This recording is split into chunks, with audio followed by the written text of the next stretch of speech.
I've spoken before about what happens when an archetype is printed too strong, and what that can really do to centralize a format in its entirety. When a specific archetype is overtuned, unbalanced, or just outright unfair, it bottlenecks the metagame. Within formats like that of Dragon Ruler, the over-centralization can be detrimental to the player base's enjoyment of the game and general creativity within gameplay and deck building as well. However, as we all know, I'm sure, it isn't always specifically extremely strong archetypes that create this over-centralized metagame. Every once in a while, an engine or multiple engines come around and find themselves with a sort of Midas touch, splashed and immediately creating a relevant strategy in every sort of direction. Zodiac format is probably the strongest example of that concept in recent Yu-Gi-Oh history, as it was just put into everything and made most decks immediately competitive.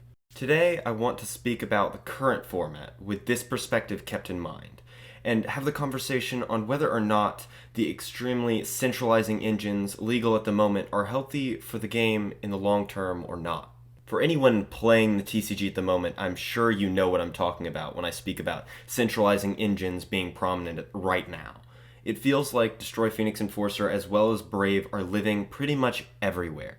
Regardless of whether or not you're choosing to play them at the moment, I would say that they're certainly taking up a sizable portion of the metagame. So I want you, the audience, to be thinking about this throughout the course of this discussion in this video. How do you feel about engines like Brave and Destroy Phoenix Enforcer being so prominent and so powerful and so extremely vital to the metagame at the moment? I was having a conversation about this with a friend recently, and he was expressing a lot of distaste for both engines. Not necessarily because he dislikes the engines themselves, but he thought it took a lot of flavor and unique gameplay out of the game in terms of the decks that Brave and DP are being splashed in right now, changing the interesting playstyle they would normally be using and bottlenecking it a bit.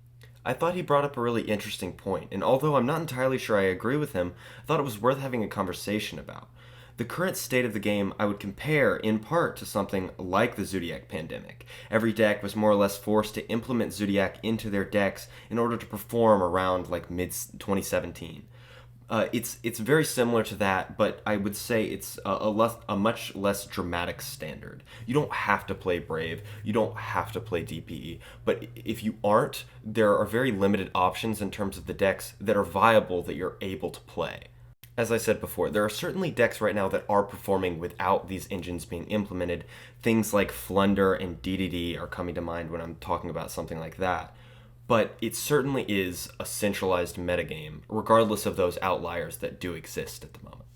Looking at the statistics at the moment, the most recent remote duel YCS, Brave took up a ridiculous near 60% of top 32. These are the type of numbers that in the past have qualified decks for Tier 0 status, to put it in perspective at least. So, knowing that, I'd like to pose the question, do you, the viewer, look at a format like this as a healthy metagame? Technically speaking, there are a lot of different decks performing, though they are seemingly mostly using similar engines within their strategies. I want to hear what you have to say, mostly so I can further formulate my own opinion on the matter. But at the moment, I'll offer what I think currently. From my personal perspective, I think it's really cool that decks that otherwise hadn't performed recently are seeing success because they were able to splash a strong engine like this. I love seeing out-of-the-box stuff like Plunder, Striker, and Tinny doing well at these bigger events. But on the flip side, I think these centralized engines can make the gameplay of the format grow stale, even though there are a lot of different named decks out there. A lot of decks are playing in a very similar way, a similar fashion.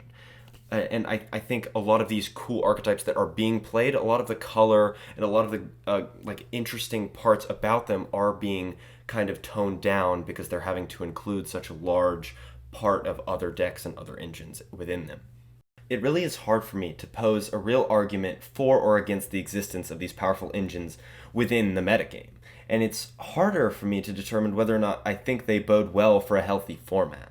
What I can say is that I think this is a lot of what makes Yu-Gi-Oh! Such a fun game, at least in the deck building stage. Experimenting with what can and can't go together is a blast, I think, and can turn into some really interesting combinations of cards, specifically like the base deck, for instance.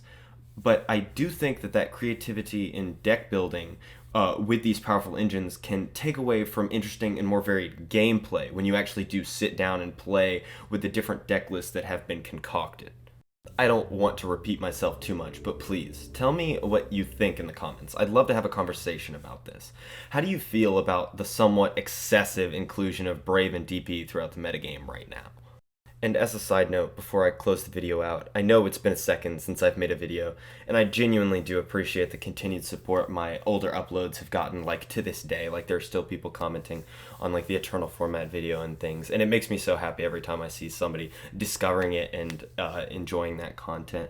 I've been quite busy lately, not doing the best, dealing with a lot of shit, including burnout in terms of the game over the past few months. But as of recently, I'm enjoying the game a lot more again, and hopefully I'll be able to make more content over the course of the next few months. Until next time, love y'all. Peace.